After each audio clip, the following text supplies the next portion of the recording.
Hello, everyone. Gary Raze here with Remax Integrity for your monthly update for here in Lane County. And my guest here, Randy Bett, you're from basically completely came from Canada, but now that you're here, I'm really excited because you're someone who is very knowledgeable in the world of real estate and also in the world of, well, social media. And I know that we want to get the message out to the people about as far as what is happening of late in the real estate scenario. And I almost said the word political, and the reason I did that is because here we are in the week and a half into March, and we know there's a lot of instability going on right now, which makes some people pretty nervous as far as whether they should buy, sell at this moment in time. So we'll just kind of talk about that, Randy, for a moment as far as what's happening in Lane County at the moment. Exactly.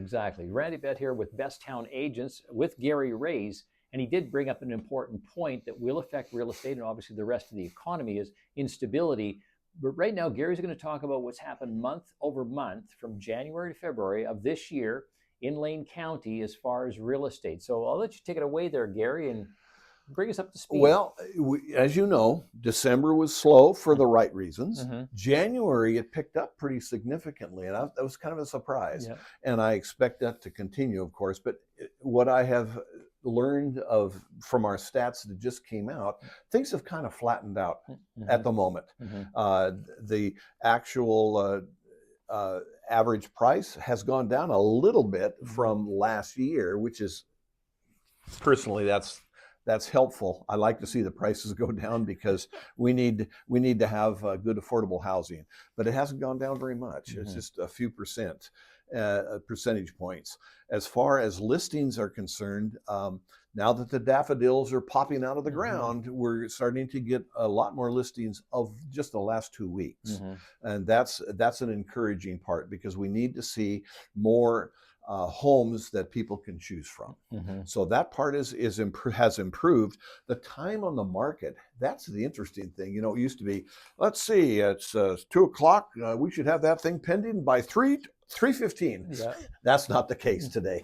No, at this moment in time, it takes about 3 months for things from the very beginning to the very end. So that has increased in time. So it's becoming more of a normal market, to be honest with you. Which is a plus. Yeah. And like the interest rates, you know, some people are still waiting for the interest rates to go down. Well, they've creeped down just a little bit. They always tempt you. When I say creep down, they're down to about 6.67 at the moment, 6 2/3%. Well, that's still normal. But if, you know, once it gets above 7.5%, people start panicking. But we haven't been that high for a while, so it's kind of settled right in that high 6, low 7 area, and I suspect it's going to stay that way for some time.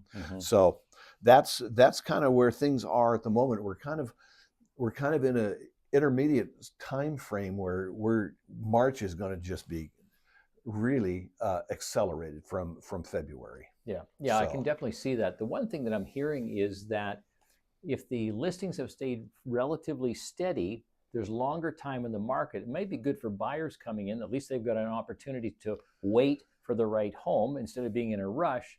And the sellers at the same time, maybe they're able to wait for a solid offer without a bunch of conditions and have a solid buyer. Yes, you are absolutely correct. It's becoming more normal again, which is good for both sides.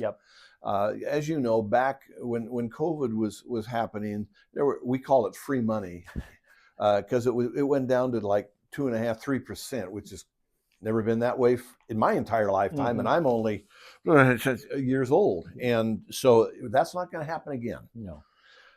Now, saying that, there are a lot of people that still have those 3% mortgages, and it makes it kind of interesting.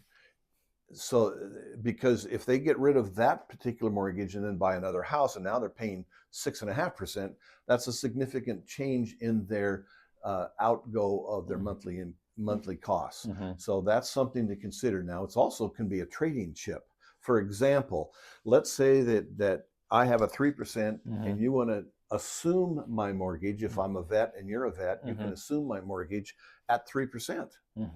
So that's a good deal. That's a big plus. The only problem, though, again, is the fact that, but when I bought the house, it was only $350,000, and now it's worth $500,000. So you would have to make up that $150,000 to assume my mortgage. So, but there's still things out there that people need to go to the professional mortgage people to find out the very best way to finance your home, because there's lots of different mortgages and they change all the time. How true. And so they're up to date. So get a professional mortgage professional to help you decide how you want to proceed if you're a purchaser. If you're a seller, it's going back to the point where do the things that are important to try to get your home in good condition, visibly. You want to maybe pressure wash the outside of your home, do all the cleanup kinds of things that some people got away from when it was such a crazy market. The other thing that I want to stress is back in the COVID days, people with the free money, they were over purchasing, they were overpaying for their home. They would do what they called acceleration clauses.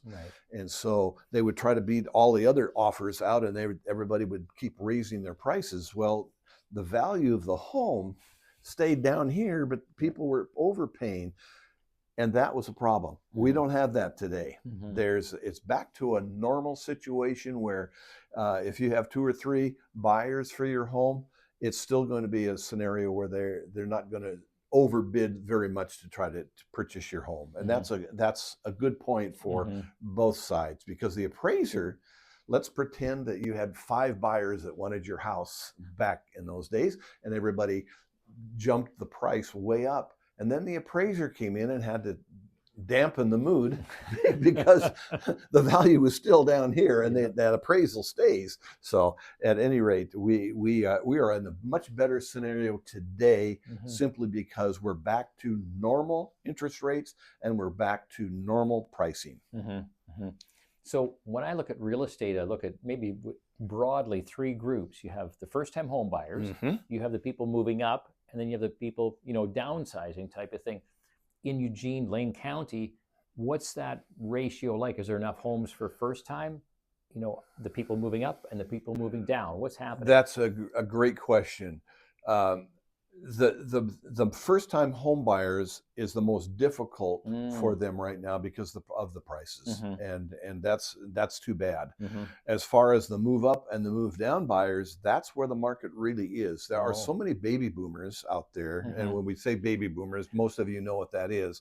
The people that were born right after World War II, that would have been 1946 through 1964. There's about 77 million of us out there.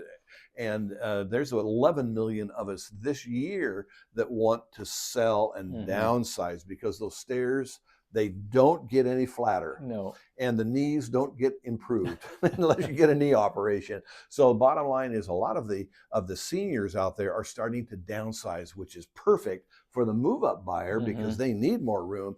And the baby boomers need less room, and they need single level homes more than anything. So that's where the market is at the moment. Okay, well, that's great then, Gary. So I know that Gary's going to be also talking to people in the mortgage business, and he'll be talking to those specialists. So maybe what we can do is we can just talk about March and April. What do you see kind of in this next 45, 60 days based on where the trend is? Okay, I'm going to try to keep the political side out of it, because that's where the uncertainty really lies right now.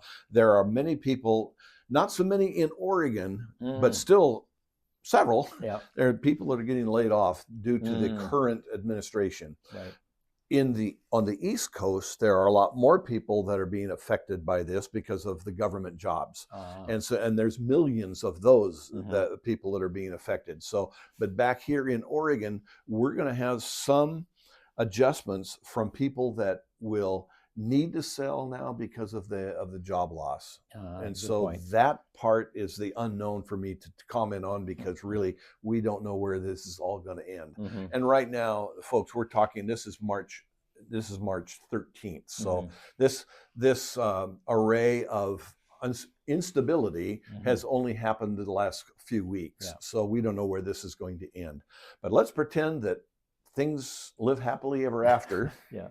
And if that's the case, then again, the mortgage people, there are so many good mortgage programs out there right now because there's not as much happening. Therefore, they're more hungry, those mortgage people. Yeah. So they have better programs to try to attract you. So let's take advantage of that. Yeah. Yeah. No, that sounds good. So for those folks who are out there that you're looking to either buy or sell, reach out to Gary. He'll even be able to help you out on the mortgage side. If you're uncertain, he'll be able to find a mortgage specialist that can work with you. So Gary, wonderful having you on here, and look forward to meeting you again next month. Oh, I appreciate it. Thank you. Thanks a lot. Take care.